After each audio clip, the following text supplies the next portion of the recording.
जान त बनाउनु परेन होइन गाई छ के गर्नु यार बसी बसी खाएपछि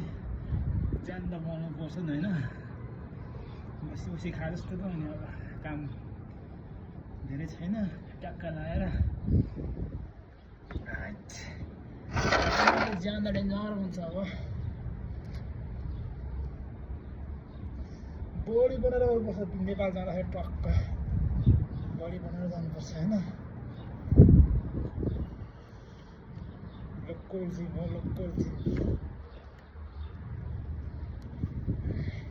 यो चाहिँ है घरपालुवा हो कि समस्या हुन्छ समस्या के होइन घर जानु मन आएर घर जानु मन आएर गएको हो त्यत्तिकै फर्स्टचोटि आएको त्यो बेलामा अनि त्यसो भएर गएको अहिले कति छ के बेसी बेसिक हाम्रो 2200 ठिक छ त यो कम्पनी जो ड्राइभरलाई ठिक छ त ओभरटाइम हुन्छ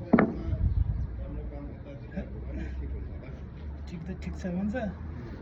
कहिले गर्ने हो 2 वर्ष भइसक्यो के भन्नुभयो ठिक छ भन्दा आफूलाई कहिले गर्ने हो 2 वर्ष भइसक्यो जिम गर्ने कताउने अब हानिन्छ जिम त पहिला कम्पनीमा नै हाल्नु पाउँथ्यो त्यहाँ त जिम उयो सामानै थियो जिमको सामान यहाँ चाहिँ लोकल तरिकाले बनाएको रहेछ केटाहरूले यही भयो नि हान्नुपर्छ अब के गर्दा यस्तो पाराले सामानहरू